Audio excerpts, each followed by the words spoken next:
Okay, hello there, I'm Dennis, and in this video we're going to talk about SuluBSD. SuluBSD is based on FreeBSD. Here's the developer, Guillermo García Rojas. There's the GitHub page.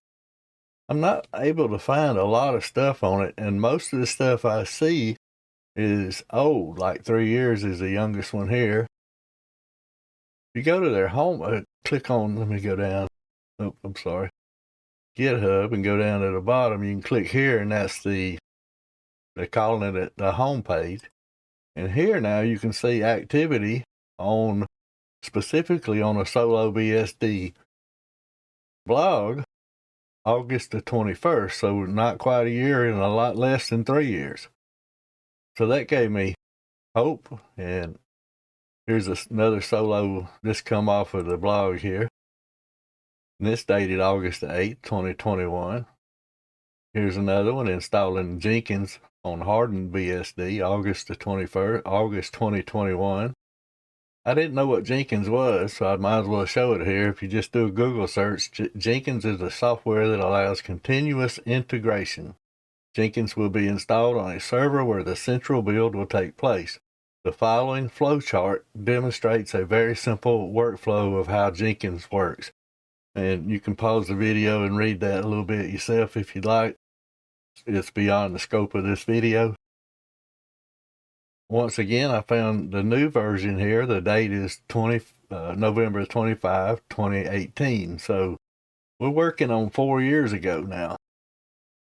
So this may be a bad idea for a video, but it is based on FreeBSD, and as you'll see, it acts and works just like it. It's actually a fork of another BSD, Solaris project or something of that nature. Anyway, this is the fusefs-ntfs.com. You can search here for any of the BSDs or Arch Linux, Debian, what have you. And if you click on that, here'll be one of them, and it'll open up a torrent link you can download. And here's another way that you can get it. Come to this link right here and just click on download, and it'll take a few minutes, and it'll start downloading, and it'll download. And from what I understand, there is a XFCE version and a Mate version, and there was a build script that I saw. Let's see, what it here?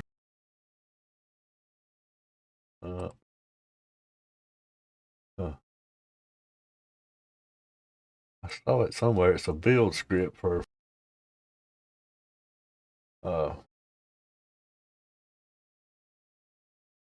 SuluBSD. I'll have to include it in the title because I can't seem to locate it right now, and that's okay. So let me go ahead and minimize this. Now, like I said, it's based on FreeBSD. I've downloaded it, and I've actually got it installed. If this was numbered, it would be number 1 here, and I enabled the EFI. This one's installed and it works beautifully. I set up these other two identical to it, with one exception. I thought I would try here without the EFI, just boot into BIOS, and it worked identical to it until I broke it. And I'll show you how I broke it. And I'm not saying it's irreparable, but I am saying that it's broke right now. And here's the new one here. We're going to go ahead and install this. There's no need setting through 3 different installs. The install will be exactly the same. I give it 8 gigabytes of RAM, 2 cores of the processor, enable the EFI, turn the video memory all the way up, and the graphics controller is VBox VGA. And let's get started. And this will be the first screen that if you're going to boot in EFI, this will be what you see. What's important here is that you see the CD-ROM drive. And so we don't have to go nowhere else. We can go ahead and CD into that. Now we're going to CD in the EFI, LS that, CD into boot, and LS that, and you'll see one that says boot, X64. And we're going to do that. Now, this will be the only time that you'll need to do this. after you've made the installation. So it's captured my mouse. It's fixing to boot up. Get my mouse back here.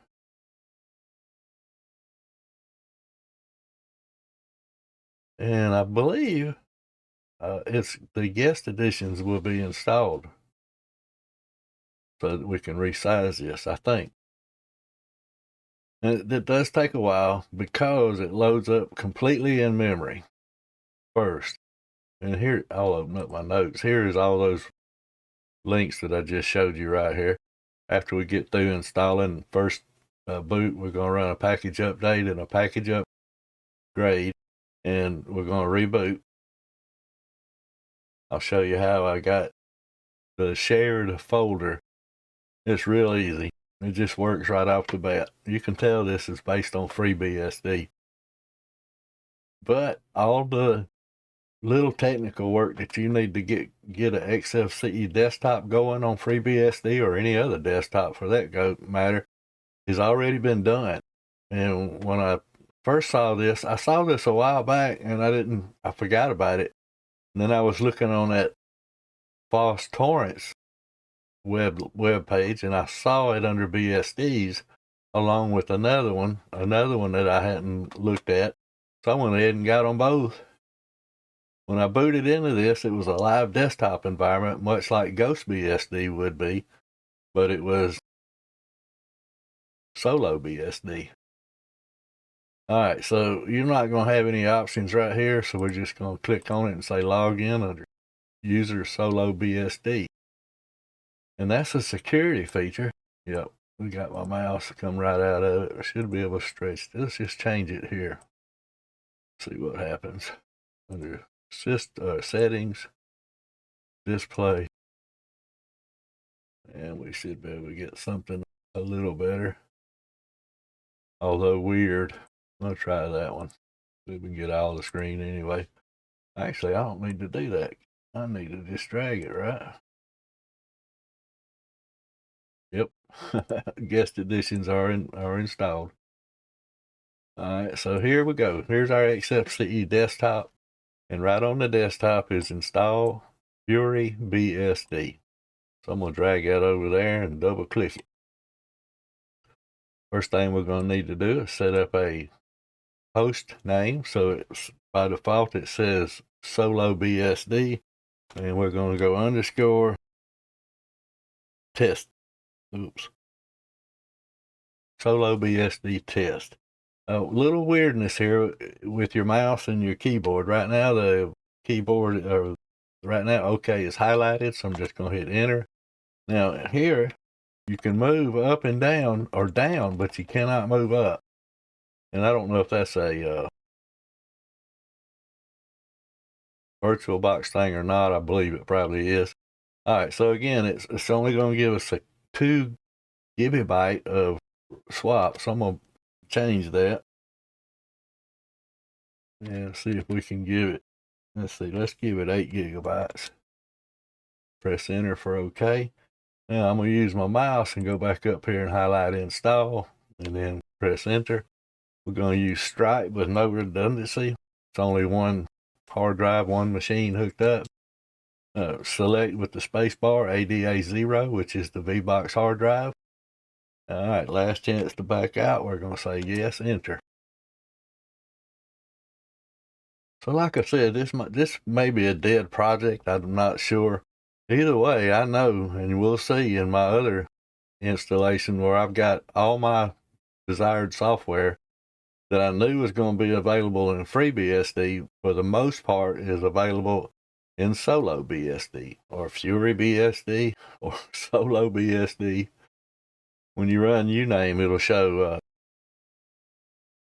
FreeBSD. So we could look through the menu real quick here. You don't get a whole lot by design, by default.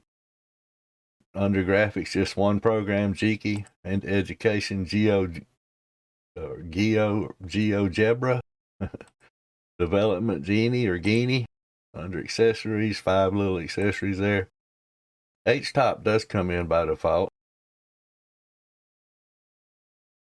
And right now this virtual machine is running 2.41 gigabytes of memory. RAM.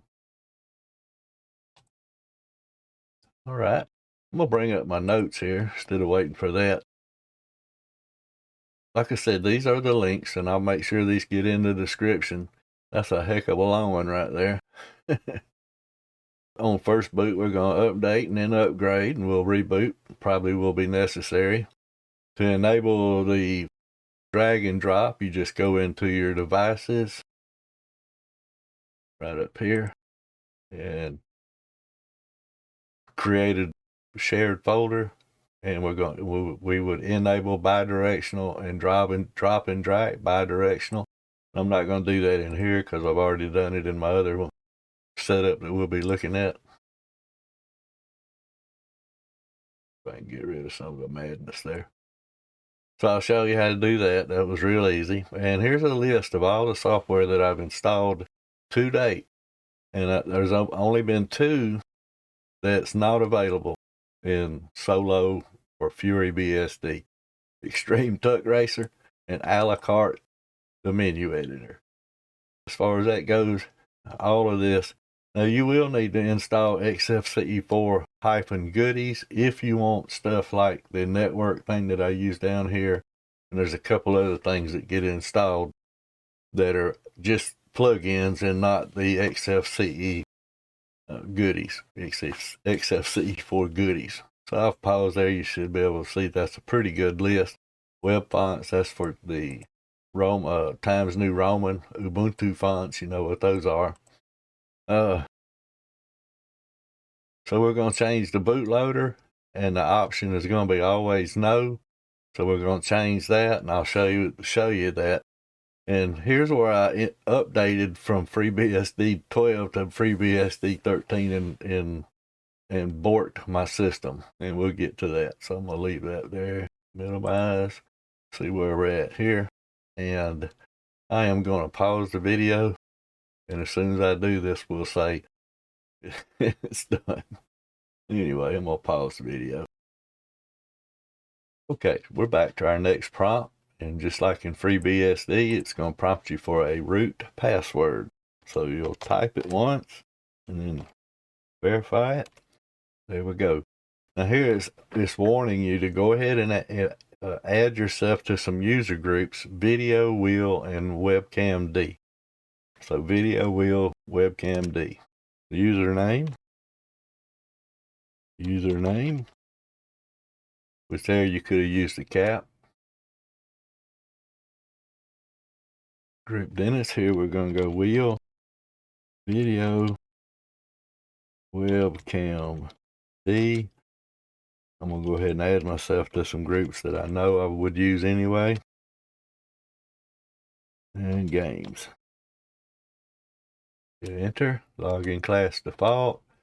And you'll recognize this. This is identical to the FreeBSD install, but it's portioned differently. Use an empty password? Nope. Use a random password? Nope. Enter a password for the user and retype it to verify. Lock out an account? No. And does that look correct? We're going to say yes. And do we want to add another user? We're going to say no. All right, so now we're going to use the arrow key to go to America, north and south. You select your zone selector for a region and enter. And I'm going to page down all the way because I know the United States. It won't let me up arrow. United States there. I'm going to select that with the mouse, press OK. Now here I can go 11, and that's right. And does that look right? Yes. It says it's the 28th, and it is. The time is actually correct. I'll go ahead and press enter. Press any key to reboot. So I'm going to stand ready and just power off. I tried just removing it before, and it messed up one of the installs, so I just waited until it got right here and just powered off. Bring up my VirtualBox. Go to settings, storage, left click on the ISO, and let's remove it. And since we don't have a CD-ROM drive, let's just leave one empty. There we go. Say okay. Now you can see we got a CD-ROM drive. Let's start it back up. Then very briefly, you just saw that whatever that screen's called, the EFI shell, but it just zoomed past it, and if you wasn't even paying attention, you wouldn't have known it. Now, one thing I will give it to SuluBSD that I think they got right here, when we get to our login screen, you'll see this is an added bit of security. So at first, the login user is going to be SuluBSD user, and you'll see I'm there, but let's just leave it there and say log in. Now, if you'd walked away from your desk, it was on sleep, and somebody come in and they just saw that, they would try to log in, I think. Anyway, I'm going to go ahead and select my name, give it my password, and I doubt it's going to, and it's going to remember the resolution. So, right away, you'll notice that the installer is still on the desktop. I'm going to go ahead and just drag that into my trash can. Connect to a Wi-Fi if you need that. That's great to have it. And configure Xorg. Now this, I don't know if you saw this on the initial screen or not, the ISO screen, but it was there. And if you open it up, it says Intel and NVIDIA for your Xorg video drivers. What a great idea that is. Like I said, he did a lot. I'm going to go ahead and put this in my trash can. Somebody's done a lot of nice work here. It took most of the tedium out. You saw how easy this was, and now, right now, we're on FreeBSD, or I don't know what it's called. Let's see what this is called now. It's called FreeBSD 12. So that's the kernel. And let me see. We're not going to do an update or anything.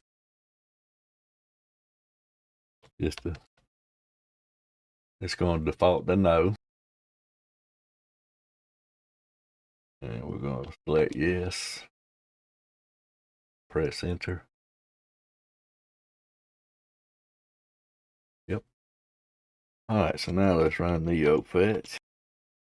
Just out of curiosity.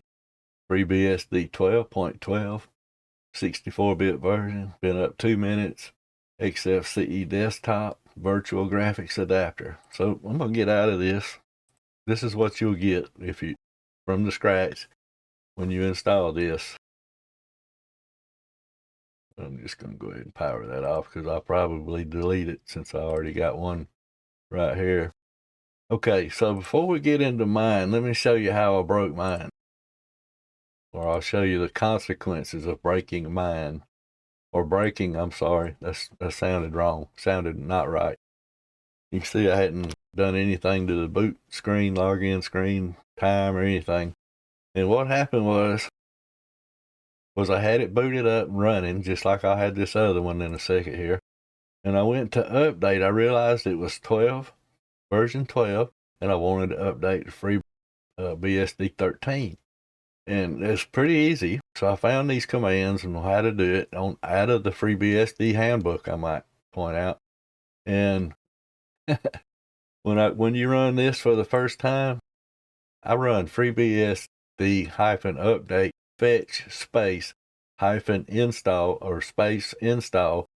All right, let that run. After it was finished and I applied all the patches, then I run pkg upgrade, and it said it was going upgrade and it was finished.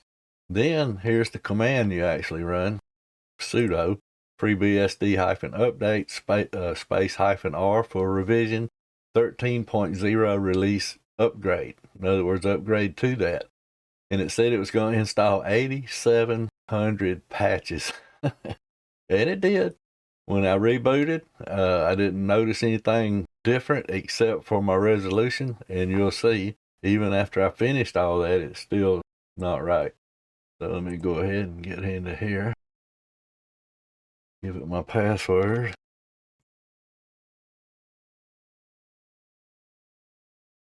And you'll see this is the screen size. And it's captured my mouse. So we've lost our guest editions. And there's no changing. Let's see, settings, display. I mean, we can change it, obviously, but it's gonna, you just get weird sizes, and you lock your mouse. can't resize it. It won't adapt. We just power off. That's how I broke it. And even now, let me see if I can get that mouse up. Uh-oh. It's already broke. Nothing. I was going to say, though, if you was able to get up a terminal like this, maybe it'll come up. Let's see. Yep. Let's go sudo pkg upgrade. And when you run this, it's going to basically redo everything again. Even though I've already redone it, it's going to tell me right here 484 packages are going to get reinstalled. And default to no, I'm going to say no. Let's see. Sudo power off. If that'll work. Yep. Let's get right at it. So, I mean, I had it going. I had it set up very much like the one you're fixing to look at here. And thought, well, I'll just do the upgrade. And, and I quickly found out it didn't work. So here you get that screen. It'll go away as soon as this time's out there. You can see I've already edited my bootloader for 5 seconds and added the BSD logo.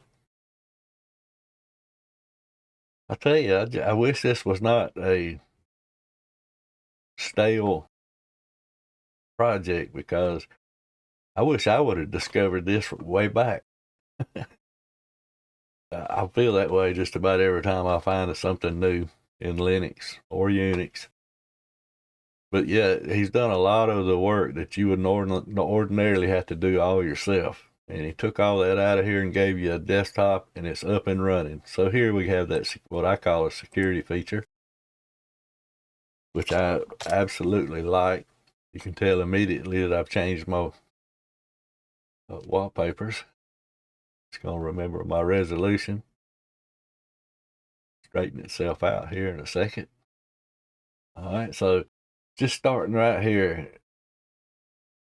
I mean, he's got all of this working without any effort. I gave up on Pulse Audio on my FreeBSD and used DSP Mixer. I gave up on it, but here it works flawlessly. All right, so here's the, see my mouse going in and out. Here's the shared folder here, and you can see it's duplicated here. I just go to your devices, go to shared folders. In fact, it's not even here. It's the only place I did that was in the virtual box itself. Anyway, go here to shared clipboard, enable bidirectional, drag and drop, enable bidirectional, and just reach over and grab it and pull it over here. I do think that after I did those, I logged out, logged back in, and then pulled it over. But the same things you'll see in here, you'll see in here. And the reason why I did that was so I could test some stuff. Here's all the programs that I installed, that a couple listed here that wasn't on that first list. I think Hunspell was on the first list. And I specifically said for this netload right here, netload plugin, but it would have came in anyway with the goodies. And this is basically the same stuff we've already talked about.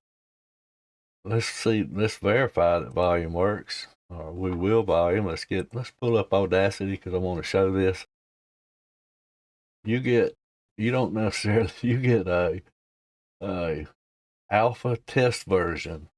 So in order to get rid of that, you'll probably have to install downgrade Audacity, or use ports and download it that way, or downgrade it that way. But you can see this is the version of Audacity you are using is an alpha test version. We strongly recommend that you use our latest stable release version, which has full documentation and support. So I left that unticked so it would show. I'm going to import audio. Should be able to go. Well, I'm already on my desktop. Let's import the dummy wave. See, it works just fine. Let's play it. Works just fine. You get your time bar there. And we're not going to save that. So volume works right out of the box with Pulse Audio.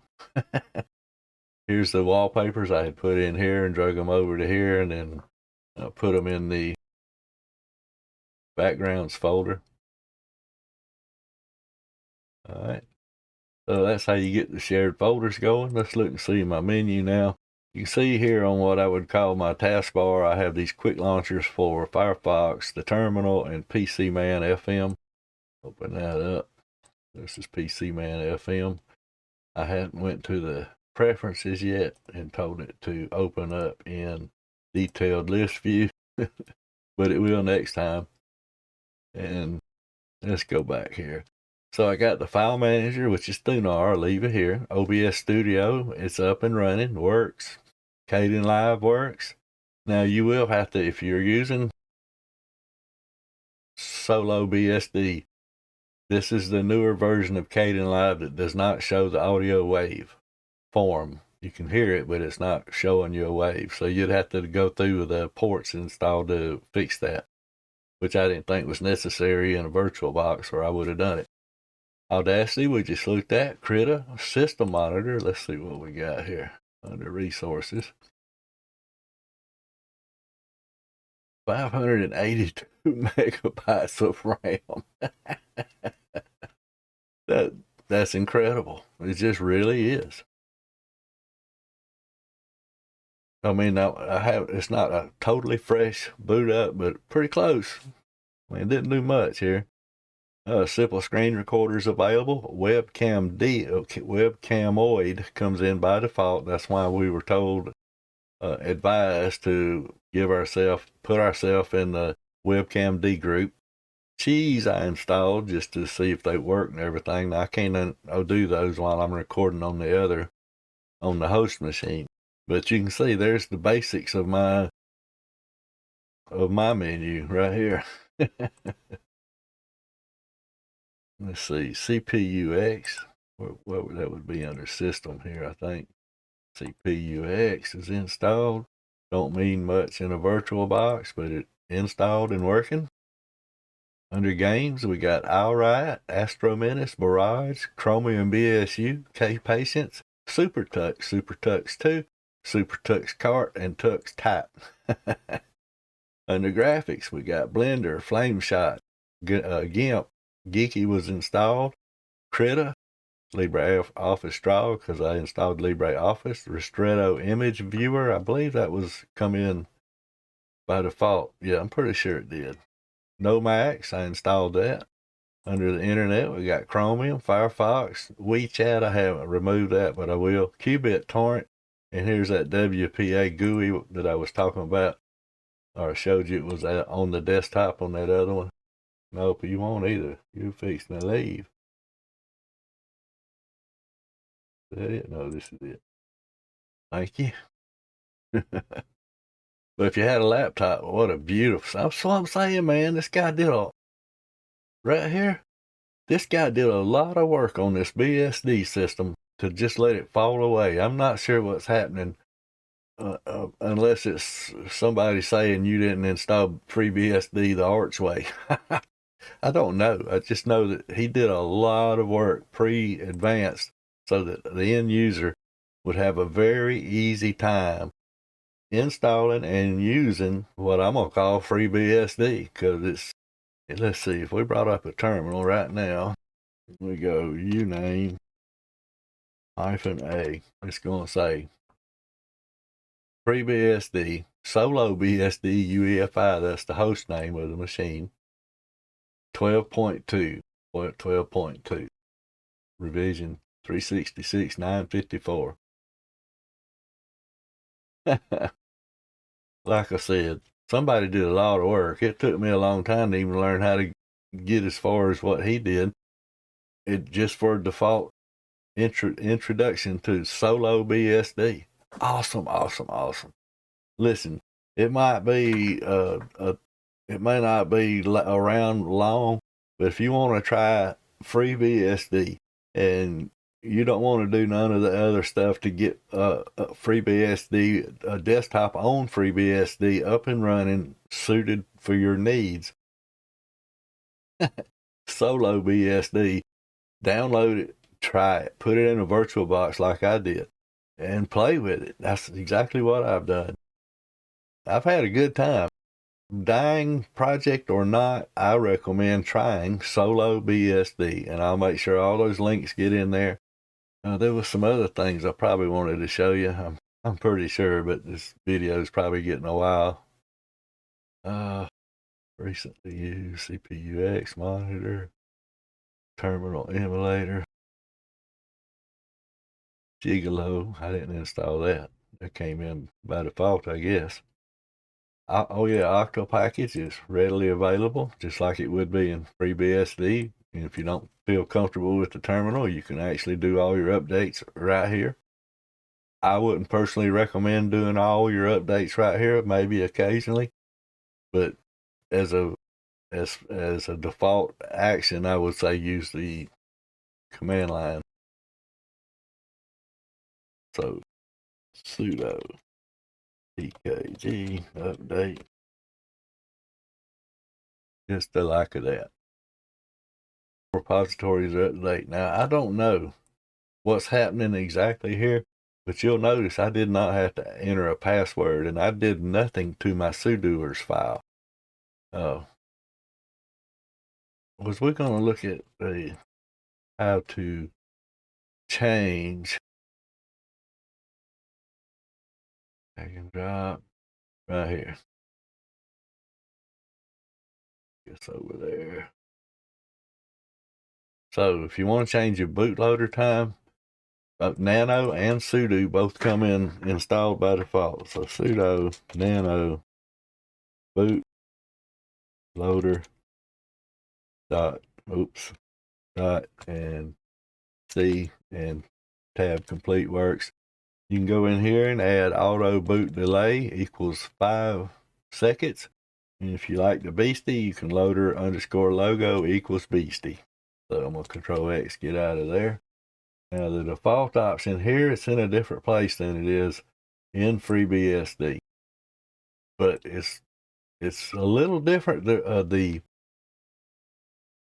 path is a little different, but that's all. So we're going to sudo nano. I don't know why I have to sudo. That'd be user local etsy pkg.com. Go in here. If you don't want your default always to be no, which the more I learn about Unix and BSDs and more I learn about Unix and Linux, this may not be such a big deal. It might be a little of a hassle to get used to, but it is safer. So untick or uncomment default underscore always underscore yes equals, and it was false, type in true. So I didn't do anything, so I should be able to just Control X, get out of here. All right. So that's going to do it for this video. If you want to just try BSD and you're afraid of it a little bit, give SuluBSD a opportunity to work. Don't upgrade. Everything, as you can see, works fine without doing the upgrade. Eventually, you might have to do an upgrade, but hopefully, eventually, Mr. Guillermo García Rojas will pick pick his distro back up. I hope so, because I can see I'll do my best to promote it. That's going to do it for this video. You guys take care, and I'll catch you in another one. Peace out, guys. Bye.